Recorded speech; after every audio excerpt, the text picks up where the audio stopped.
सवितुर्वरेण्यं भर्गो देवस्य धीमहि धियो यो नः प्रचोदयात्। ये आपके बालक का नाम क्या है? रुद्र डोंगरे। रुद्र डोंगरे। हाँ, रुद्र नाम है। रुद्र है?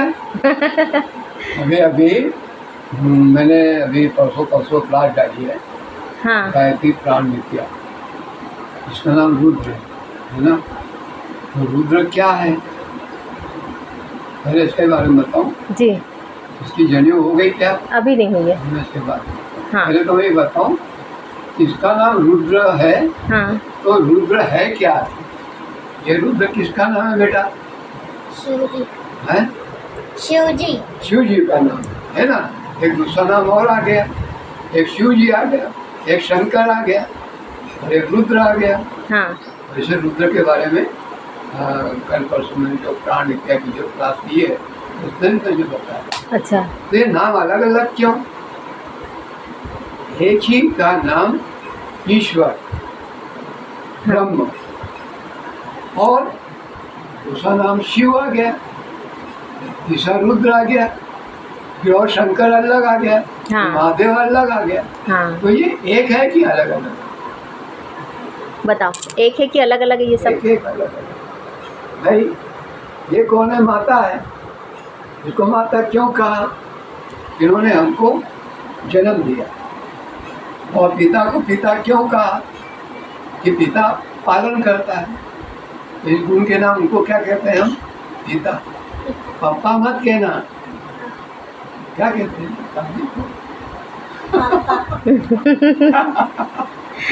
पापा पप्पी मत कहना। पापा पप्पी वेरी वेरी नाम।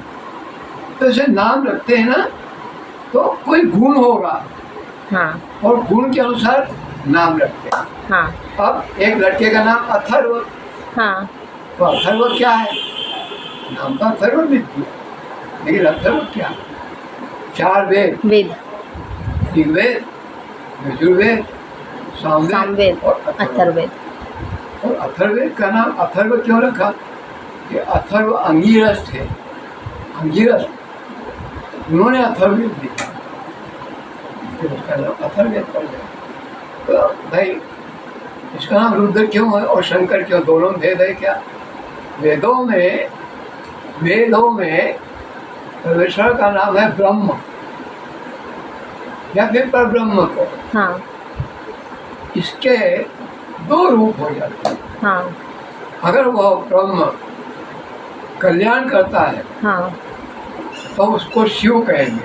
हाँ, और वही ईश्वर जब प्रलय होता है, हाँ, जब ब्रह्म आंखें खोलता है कि मैं अकेला हूँ, सृष्टि करूँ, उत्पन्न करूँ, तो उसकी आंखें खुल जाती है और वो सृष्टि उत्पन्न कर देता है। हाँ, तो सृष्टि उत्पन्न करने वाली जो शक्ति है उसको हमने ब्रह्मा कह दिया। ब्रह्मा, हाँ, क्या कह दिया? ब्रह्मा के दिया।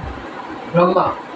और जो उसी में से एक शक्ति और निकली, उसका काम पालन पोषण करना, इसलिए उसका नाम हमने विष्णु है। हाँ, विष्णु। फिर एक तीसरी शक्ति और, बहुत महत्वपूर्ण बात निकल रही, हालांकि मुझे बच्चे के बारे में पता था, पर जब तक जड़ नहीं बताया और इसका नाम तुमने रुद्र बता दिया, इसलिए मेरे को बताना पड़ा। क्यों मैं कहीं पर भी जाता हूँ, हाँ, जब नाम मेरे को लगता है मैं उसके नाम का अर्थ बताता हूँ। यदि नाम का अर्थ नहीं मालूम तो फिर ऐसा नाम क्या काम का। हाँ, मैंने सती बदासा वाला क्षेत्र डाला और तो सुनना कि नाम क्यों रखते हैं। हाँ, उसने डाला कि क्या इच्छानुसार संतान उत्पन्न कर सकते हैं, उसे ईश्वर को सुनना कि नाम का भी क्या महत्व है। हाँ, तो अब सृष्टि उत्पन्न हो गई, ब्रह्मा ने सृष्टि उत्पन्न कर दी। अब फिर पोषण करना विष्णु का काम, भरण पोषण करना, पौष्टिक करना। फिर तीसरा काम, अब सब उत्पन्न चूहे पैदा होंगे, मकोड़े पैदा होंगे, मनुष्य मरेंगे नहीं, प्रलय नहीं हो गया, दुनिया सारी बंदर क्यों जाएगी, तो फिर हाहाकार मच जाएगा। तो नष्ट करने का काम किया उसका भगवान शंकर का। तो नष्ट जब करेंगे और प्रलय हो जाएगा तब सब नष्ट हो जाएगा। तो उसका नाम रुद्र होता है। तो उसका नाम रुद्र होता है। सारी दुनिया को नष्ट कर दो, है आप बढ़ गया है। वो जो कल्याण करने वाला ईश्वर था, शिव पुराण वाले भी अभी नहीं बता पाओगे, क्लास में जो कल्याण करने वाला जो ईश्वर था, ब्रह्म था, उसका नाम शिव। सामान्य स्तर थी सबका। हाँ। जैसे पंडित मिश्रा जी का सबका वो शिव है। लेकिन जब उसका रुद्र रूप धारण हो जाता है, भाव भयंकर तांडव नृत्य होता है, तो दुनिया हिलने लग जाती है और सारी दुनिया नष्ट हो जाती है। और उसका भयंकर रूप होता है रुद्र।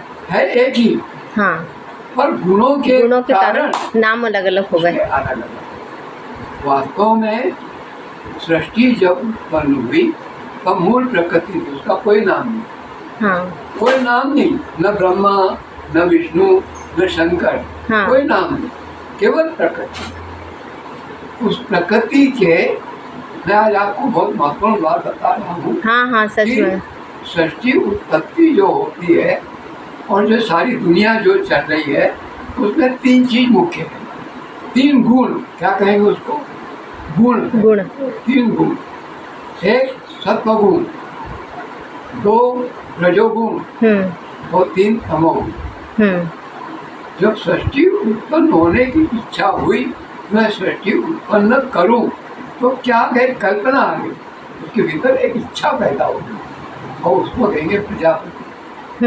उसका नाम एक है प्रजापति। जैसे कुम्हार सोचता है ना, मैं बर्तन बनाऊं, हाँ, तो क्या करेगा वो? मिट्टी लाएगा, पानी लाएगा, उसको सब बनाएगा। ऐसे ही वो सृष्टि करने वाला भी साधन सामग्री देखता है। हाँ। उसको क्या नाम दे दिया? प्रजापति। हाँ। उसको ब्रह्मा दे दिया। हाँ। उसको रजोगुण, क्योंकि प्रक्रिया हुई, पहले था कुछ नहीं था। हाँ। इच्छा उत्पन्न हुई, प्रेशर हुआ उसके ऊपर। इच्छा, मैं ये उत्पन्न करूं, इच्छा पैदा, प्रेशर पड़ा, हलचल पैदा। जैसे पानी में पत्थर रखो तो क्या होगा? नहीं, लहर उठेगी। पत्थर तो डूबेगा, पर लहर उठेगी, हलचल होगी। ऐसा हलचल हुई, वो ब्रह्मा रजोगुण, उसका नाम ब्रह्मा दे। जब उत्पन्न हो गए तो पोषण कौन करेगा? तो विष्णु, ये सत्वगुण। हाँ। और नष्ट करना उसको हम, इसका नाम शंकर। तो रुद्र का मतलब हिंदी में इसका अर्थ होता है रुलाने वाला। रुदया ने रुलाने वाला, पर तुम रुद्र नहीं हो। आखिरी वाली क्लास आपने देखी नहीं, सबसे आखिरी में क्लास बची है। हाँ। जो यूट्यूब चैनल जब से शुरू किया है, तो आखिरी वाली क्लास देखी है कि ये बालक है। ये अभी मैंने वशिष्ठ, जहाँ पर कल क्लास डाली है, ये वशिष्ठ मकान का नाम लिखा है। तो प्राण को वशिष्ठ कहा है। हाँ। प्राण को कल वाली परसों वाली क्लास देखना, प्राण को वशिष्ठ कहा है। हमारी आंखों में देखने में प्राण है, नाक में आखिरी वाली क्लास देखना, नोट्स लिखना। ये नाक से सुनते हैं, इसलिए प्राण है। और होठों में दो प्राण है, और कानों से सुनते हैं, इसमें भी प्राण है ना। तो जब शरीर की रचना होती है, जब बालक का जन्म होता है, तो उसमें प्राण 3 महीने में वो जन्म होता है, तो उसमें प्राण आ जाता है। और जब जन्म उसका होता है तो उसमें प्राण की चेतना उत्पन्न हो जाती है ना। तो ये क्या हुआ? प्राण। आँख से क्या करते हैं? देखते हैं। कान से क्या करते हैं? सुनते हैं। नाक से गंध लेते, जीभ से बोलते हैं, और इससे रसना स्वाद लेते हैं, और इससे छूते हैं। स्पर्श, कोई भी चीज छुई, चीटी नहीं, जहाँ काटी जहाँ टूट जाएगा। स्पर्श, हाथ से ग्रहण करते हैं, पाँव से चलते हैं।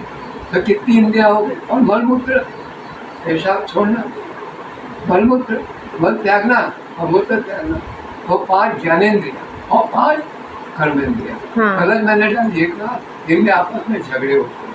तो फिर प्राण, शरीर जब छूटता है मनुष्य का, जब मनुष्य का शरीर छूटता है तो सब प्राण निकल जाते हैं। कितने प्राण हैं? प्राण, अपान, व्यान, समान और उदान। प्राण, अपान, व्यान, समान और उदान, 5 प्राण हैं। एक शरीर का संचालन करने वाला मुख्य तत्व क्या है? प्राण। मुख्य तत्व क्या है? प्राण। इसलिए मनुष्य को क्या कहते हैं? प्राणी। जब प्राण निकल जाता है तब हम क्या कहते हैं? अरे इसने प्राणी ने प्राण छोड़ दिया। तब फिर लोग क्या करने लग जाते हैं? रोने लग जाते हैं। इसलिए प्राण का नाम रुद्र पड़ा। प्राणो वै रुद्र, प्राण ही रुद्र है। तुम रुद्र नहीं हो, तुम रुद्र थोड़े हो। तुम्हारे भीतर जो सांसें चलती हैं वो हृदय यहाँ हाथ रखो, तो प्राण कहाँ है? यहाँ है, हार्ट। लप पर चलता है और सांस खींचते हैं, सांस बाहर निकालते हैं, ये प्राण है। तो ये आँखों को देखना, कान से सुनना, इनको सबको संचालन करने वाली शक्ति कौन सी है? प्राण। प्राण निकल जाते हैं तो लोग रोते हैं, इसलिए इसका नाम क्या पड़ा? रुद्र। आगे गहरे से कहा देखना। आपका नाम क्या है? रुद्र। आपकी जन्म हो गई? नहीं हुई। क्यों नहीं हुई अभी तक?